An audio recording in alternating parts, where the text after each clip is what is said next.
Hello everyone, welcome to our YouTube channel, Premiere Next. In this video, you are going to get all information related to latest about First Kill review. In each age, there should be a youngster-driven, star-crossed, powerful sentiment series.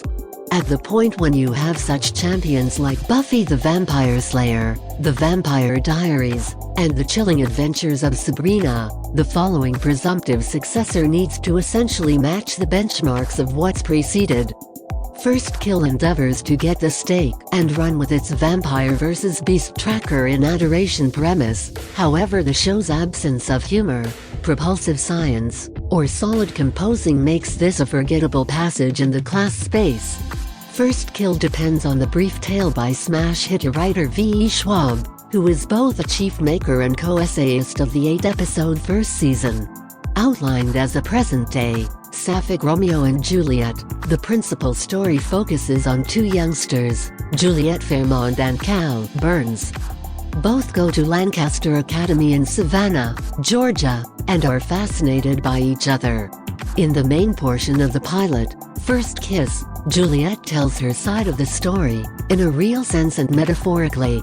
Inclining substantially a lot on voiceover, she shows and educates us regarding how she feels awkward in her extravagant family that are all waspishly exquisite and very much attired. Juliet is rather sweet and socially abnormal, and frantically attempting to explore seemingly beginning pubescence with family-endorsed pills she needs to take a few times every day. Indeed, it's an illustration as on the button as you assume, with Juliet being a vampire who is attempting to smother her tendency to develop into a daywalker by embrace her most memorable kill completely. The issue is Juliet is a remarkable radical, liking to get honeybees and delivery them in the breeze, rather than knowing anybody. Her sure and awkward elder sibling, Eleanor, urges her to simply surrender to it and begin taking care of. However, Juliet is more centered around her school crush, Cal. The two meet abnormal nearby, yet it isn't until a round of Twist the Jug at a local party that they make out in a kitchen storage space. The camera waits on the grabbing young ladies, until one incidentally dumps a container of cherries on the floor, which is the point at which the enthusiasm gets so insane Juliet's teeth dominate. Indeed, I kid you not, the visual suggestions are not so much as a little unpretentious in this series. Beyond that scene, being exorbitantly spot on about all that isn't even played for parody, or camp or a good time besides, which makes the show to a greater extent a trudge as well.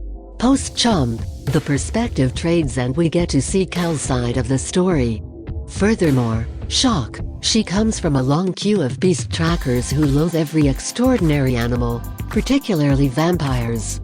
It requires an entire 34 minutes into the primary episode for a customary beast to try and appear, yet that is most likely for the best on the grounds that the Chiefs don't appear to be concerned one bit with making any extraordinary animal in the sum of this series terrifying by any stretch of the imagination.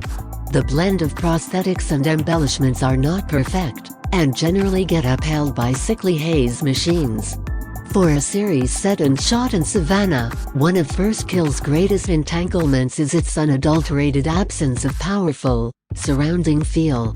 Notwithstanding having perhaps the most hot and nocturnally creepy-looking urban communities in the southern United States as its area, neither the chief nor the cinematographer figure out how to make an interpretation of that energy into a solitary edge of the series.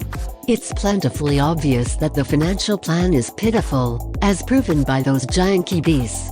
Yet, there's plainly been a leader note to avoid anything luxurious, erotic, or frightening and only go for the level lighting of a standard CW high schooler show series. The other serious issue is the excessively muddled folklore and spotlight on the groups of Juliet and Cal when the team move beyond their own obstacles about being drawn to one another by mid-season in First Love. The two are generally battling with the predispositions of their families and their sort. The Guardians, including Juliet's mother, Margot, played by Lois Elizabeth Mitchell, who is excessively great for this material, get troubled with a ton of the grave work in folklore dumps where we gain proficiency with the principles and ordered progression of their rival sides. far more atrocious. None of it is innovative, smart, or especially including. There's a ton of posing and inevitable disloyalties by relatives on the two sides, which continually takes steps to destroy the prospering affection between the two star-crossed darlings. Verdict: First Kill is a foamy, powerful star-crossed sentiment that breaks no new ground in the class, or lifts itself over the other fair series of its kind. While it's an or more to have youngster show with a lesbian couple as the leads, Sarah Catherine Hook and Imani Lewis, their science is stuck at stew. Besides, the journalists incline toward the tension such a lot of that it upsets us from going gaga for watching them become hopelessly enamored, which is a necessity for a series like this to work. The last sign of its eventual demise is having the drama of their fighting families eclipsing the team considerably excessively. Furthermore, eventually, the show languishes over it. If you are watching this video on Facebook, please like and subscribe to our page. And if you are watching this video on YouTube, please click on the like button and do subscribe for the latest update.